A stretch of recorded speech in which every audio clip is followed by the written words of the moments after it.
প্রশংসা করা শুরু করছেন, তাই না? আসিফ মাহমুদ আপনার সঙ্গে ফ্রান্সে গিয়ে দেখা করে আসছে, এর আগ পর্যন্ত প্রত্যেক দিন ইলিয়াস সরকারের সমালোচনা করছেন। তাহলে কি এমন মধু দিয়ে আসলো আসিফ মাহমুদ আপনাকে ফ্রান্সে গিয়ে যে আপনি তারপর থেকে আর সমালোচনা করছেন না? বলেন তো।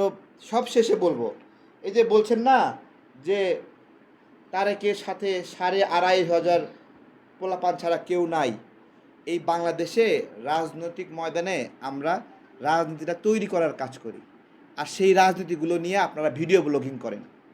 এই যে আমি 2 জন নিয়ে মাইকিং করলাম, সীমান্তে নাগরিক হত্যা, শুনুন শুনুন বাংলাদেশের নাগরিক শুনুন, আমাদের সীমান্তে 2 জন নাগরিক হত্যা করা হয়েছে।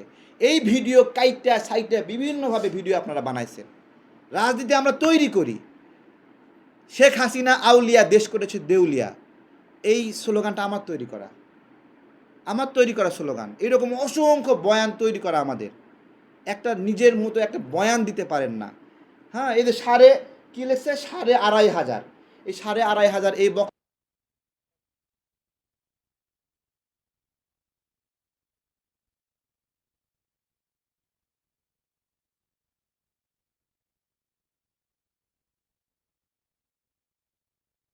সবাই ঘটে, সেটা তো সবাই জানেই, ওটা ভাইরাল হয় না। এখন গুজব ভাইরাল হয়, এই জন্য এই যে নোংরা নোংরা কাজগুলো এগুলো করছেন। আপনাদের দেশের জন্য অবদান আছে, এটা মানছি। এই গণঅভ্যুত্থানের মধ্যে বিভিন্ন সময় দেশের পক্ষে কাজ করেছেন, কিন্তু এটা ভাই কেমন কাজ? আরও 2 জন কাজ করছে, ওদের চরিত্র হনন করছেন, ওদের কাপড় খুলে দিচ্ছেন। এই লোকের সাথে তো কোনো দিন আর দেখা হবে না। কোনো দিন আমার সামনে বসে চা খাবেন না ইলিয়াস ভাই? পিনিকে দাদা কোনো দিন চা খাইবেন না আমার সামনে বইসা? বলেন। কোনো দিন খসরু ভাইয়ের সামনে যাবেন না? কোনো দিন সালাউদ্দিন ভাইয়ের সামনে যাবেন না? ফখরুল ভাইয়ের সামনে কোনো দিন যাবেন না? তাহলে যে মানুষটাকে এই যে নোংরা নোংরা কথা সাজাচ্ছেন, বানাচ্ছেন, হ্যাঁ, এই মানুষের সামনে আবার কোন মুখে দাঁড়াবেন বলেন?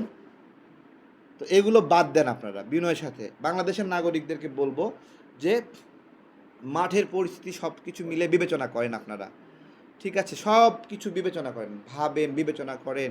একটা গণতান্ত্রিক বাংলাদেশ আমাদের সবার স্বপ্ন, ঠিক আছে? এই স্বপ্ন আমাদের সবার, এটা আপনার স্বপ্ন না, আমার স্বপ্ন না, সবার স্বপ্ন। সেই দিকে বাংলাদেশ ধাবিত হোক, এটা আমাদের প্রত্যাশা।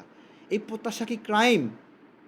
বলেন। আপনাদের কিছু মানুষের, আচ্ছা এই অংশটুকু পরে বলবো আবার, ঠিক আছে? একটু রেস্ট নেওয়া দরকার, ঠিক আছে?